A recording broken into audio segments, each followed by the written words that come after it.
लद्दाख में बनेंगे 5 जिले।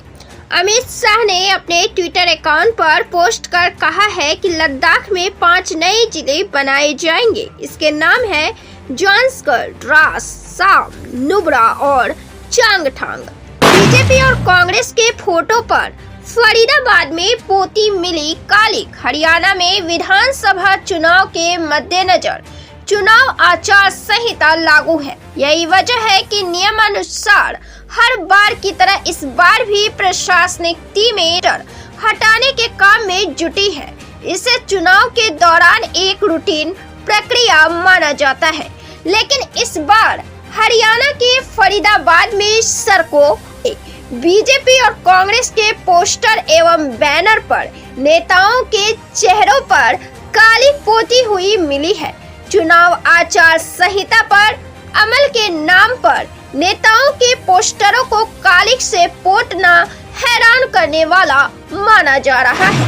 9 साल बाद मोदी जा सकते हैं पाकिस्तान। पाकिस्तान ने संगठन के दूसरे सदस्य देशों के हेड ऑफ गवर्नमेंट को भी न्योता दिया गया है। मीडिया रिपोर्ट्स की माने तो मुताबिक इस बात की उम्मीद कम है कि पीएम मोदी इस बैठक के लिए इस्लामाबाद जाएंगे। कंगना को भाजपा ने भी दे दिया अल्टीमेटम। बीजेपी केंद्रीय मीडिया विभाग ने एक प्रेस रिलीज जारी की, जिसमें कहा गया भाजपा सांसद कंगना रनौत द्वारा किसान आंदोलन के परिप्रेक्ष्य में दिया बयान पार्टी का मत नहीं है। भारतीय जनता पार्टी भी कंगना रनौत के बयान से असहमति व्यक्त करती है।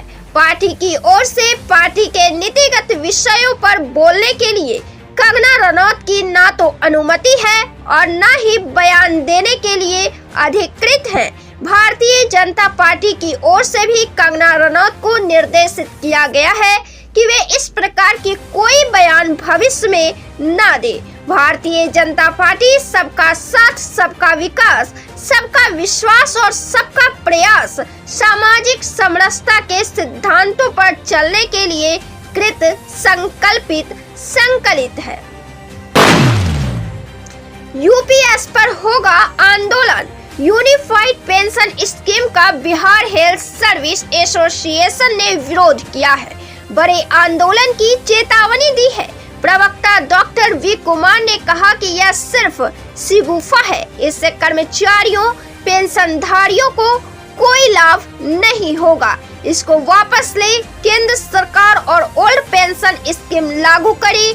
ओपीएस के लिए लंबे समय से हम लोग आंदोलन कर रहे हैं। अब तीव्र आंदोलन होगा। इस फैसले से हम लोग बिल्कुल संतुष्ट नहीं हैं।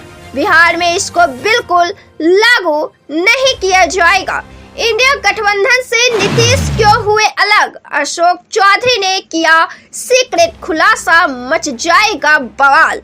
अशोक चौधरी ने कहा कि नीतीश कुमार इंडिया गठबंधन से इसलिए अलग हुए क्योंकि जातीय जनगणना पर कांग्रेस ने सहमति नहीं बनाई थी। इंडिया गठबंधन के एजेंडों में सहमति नहीं बन सकी थी। ममता बनर्जी ने इसका विरोध किया था। नीतीश कुमार इसलिए इंडिया गठबंधन से अलग हो गए थे। इंडिया गठबंधन की बैठक मुंबई में हुई थी और वहां पर इसका विरोध हुआ था। नीतीश कुमार ने समझा इंडिया गठबंधन में अति पिछड़ों की हकमारी होगी। पार्टी छोड़कर जाने वाले होंगे बर्बाद। आम आदमी पार्टी को छोड़कर कल 5 पार्षद भाजपा का दामन थाम लिया था, जिसके बाद भाजपा के राज्यसभा सांसद संजय सिंह का उबाल और आक्रोश सामने आया है। उन्होंने कहा है कि आम आदमी पार्टी को एक वरदान हासिल है, जो कोई पार्टी को छोड़कर जाएगा वह राजनीतिक रूप से बर्बाद हो जाएगा। एमसीडी में चुनाव के बाद इन्हें भी किनारा कर दिया जाएगा। एनसीपी एसपी में 9 नेता शामिल हो सकते हैं। महायुति के कई नेता विधानसभा चुनाव में अपनी संभावनाओं को देखते हुए महाविकास अघाड़ी की ओर लौटने की योजना बना रहे हैं।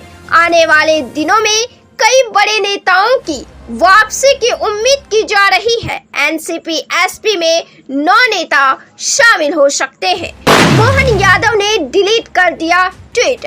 आयोजित एक कार्यक्रम को राज्य के सीएम मोहन यादव ने संबोधित किया। इस दौरान सीएम मोहन यादव ने कहा कि रहीन रस खान यहाँ की माटी में अपने आप को जोड़कर चले तो आज सदियों से हम उनका स्मरण करते हैं, लेकिन सावधान, जो यहाँ का खाता है और कहीं और का बजाता है, ये नहीं चलेगा।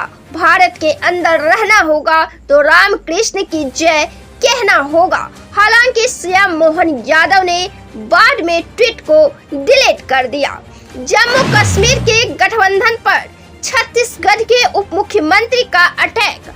छत्तीसगढ़ के डिप्टी सीएम अरुण साव ने राहुल गांधी से कुछ तीखे सवाल किए हैं। अरुण साव ने कहा कि कांग्रेस और राहुल गांधी को बताना होगा कि क्या वह नेशनल कॉन्फ्रेंस के अलग झंडे की मांग का समर्थन करते हैं।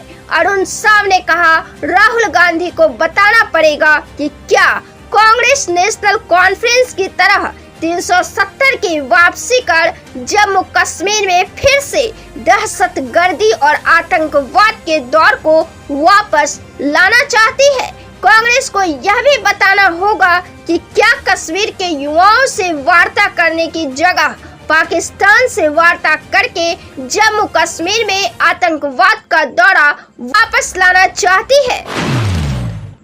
बहुत हो गए भाषण, अब तो कर्मचारियों के लिए कुछ करे सरकार। हिमाचल प्रदेश में मुख्यमंत्री सुखविंदर सिंह सुक्खू के नेतृत्व वाली सरकार और सचिवालय कर्मचारी महासंघ के बीच इन दिनों ठनी हुई है। नेता प्रतिपक्ष जयराम ठाकुर ने मुख्यमंत्री सुखविंदर सिंह सुक्खू पर निशाना साधा। जयराम ठाकुर ने कहा कि मुख्यमंत्री हर भाषण में खुद को कर्मचारियों का हितैषी बताते हैं। कांग्रेस सरकार ने सत्ता में आने के बाद ओल्ड पेंशन स्कीम की बहाली की, न तो तब बीजेपी ने इसका विरोध किया और न ही अब भाजपा इसका विरोध कर रही है। लेकिन सवाल ये है कि इसके बाद राज्य सरकार ने हिमाचल प्रदेश के कर्मचारियों के किसी मुद्दे को नहीं सुलझाया है। पूर्व मुख्यमंत्री चंपई सोरेन बन चुके भाजपा का मोहरा, अब कन्नी काट रही बीजेपी। झारखंड के पूर्व सीएम चंपई सोरेन दिल्ली गए, जिसके बाद मीडिया ने सवाल पूछा, जिसके जवाब में उन्होंने कहा कि बीजेपी से कोई बातचीत नहीं हुई है। उन्होंने कहा कि अब तक आगे का कोई फैसला नहीं लिया गया है, 1-2 दिन में अगले कदम के बारे में बताएंगे। हाल ही में चंपई सोरेन ने अपने गढ़ सरायकेला का दौरा किया था। इस दौरान उन्होंने कहा कि हम संगठन बनाएंगे और नए दोस्तों के साथ झारखंड के विकास के लिए काम करेंगे। झारखंड में चिराग की मांग 90 में से 10 सीटें। लोक जनशक्ति पार्टी रामविलास के राष्ट्रीय सचिव सह झारखंड प्रभारी अरविंद कुमार सिंह की प्रतिक्रिया आई है। उन्होंने कहा है कि झारखंड में भी हम बिहार के फॉर्मूले पर कम से कम सीटों की मांग कर रहे हैं। लोकसभा चुनाव के दौरान बिहार में हमने 40 सीटों में से 5 सीटों पर चुनाव लड़ा था। ऐसे में झारखंड में हम 10 सीटों पर चुनाव लड़ेंगे। यूपीएस पर बिहार में सियासत।